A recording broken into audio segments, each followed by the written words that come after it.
Welcome to the first DIY project video from the Women of Aeronautics and Astronautics, or WOA.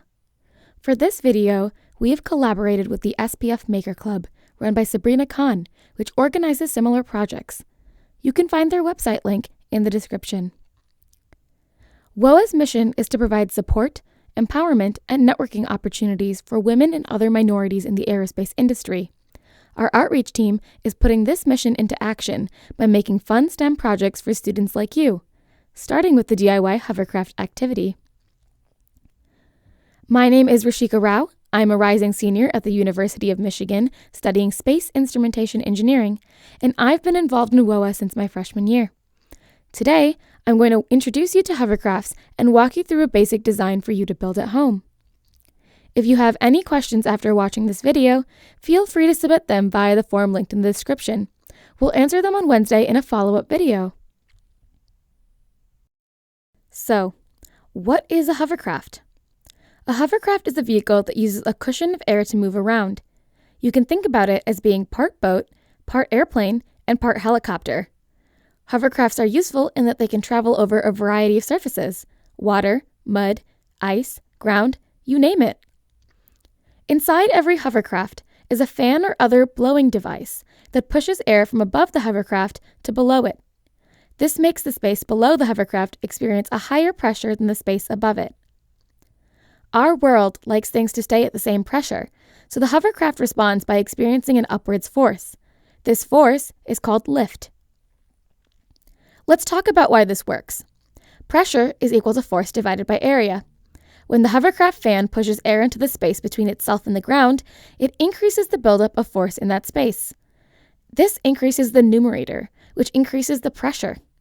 Because the pressure is higher under the hovercraft, it needs to even out compared to the lower pressure above the hovercraft. Since we can't take away any of the downwards force, the only option is to add space, or increase area, by pushing the hovercraft up. This increases the denominator of the pressure equation, which reduces the pressure back to what it was before. We experience this adding of space as the lift force. So here's today's project. To build the hovercraft, we're going to need the following items: 1 CD, a balloon, a push-up bottle cap like the one shown here, and some hot glue. You might want to have your parents help you with that last part. Step 1 is to blow up your balloon as large as you can go. Your balloon is going to act as the fan for your hovercraft, so you're going to want it to have as much air as possible. Once you've done this, carefully pinch it just above the end, making sure none of the air escapes.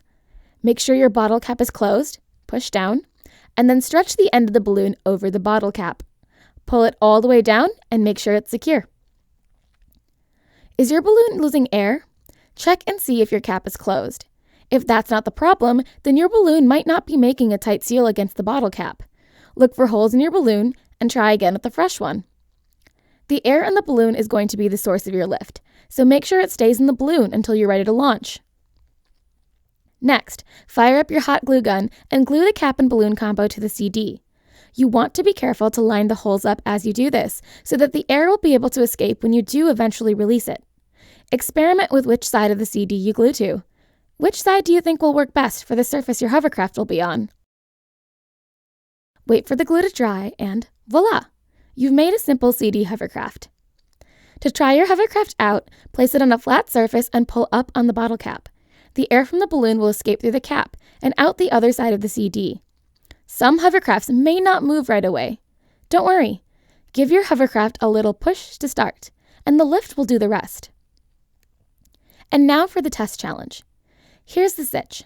We've just landed on the moon in our spaceship, and we need a way to get to a human colony on the other side while carrying all our supplies. Enter the hovercraft. Tape out a 5-foot by 5-foot box in the ground. Feel free to modify this size to the space you have. This is your moon. Now, tape a smaller 6-inch by 6-inch box in the center. This is your colony. When you're ready, start at any edge of the box and release your hovercraft. See if you can make it to the colony. Touching any part of the inner box counts as a success. But remember, if you overshoot the colony, you've gone too far. Perform a few trials to see how accurate and precise your hovercraft is. Can you figure out the ideal combination of factors that gets your hovercraft to stop at the colony? Here are some questions to start you off. What could you do to control the direction of your hovercraft? How could you make your hovercraft go faster? Slower? How can you make sure you don't overshoot the target? If you think you've perfected your formula, try taping a 4-foot by 4-foot square and retesting. Have fun with your hovercrafts, and I hope to see you at the live Q&A the day after tomorrow, Wednesday, May 21st at 6:30 p.m. Remember, you can submit your questions through the link below.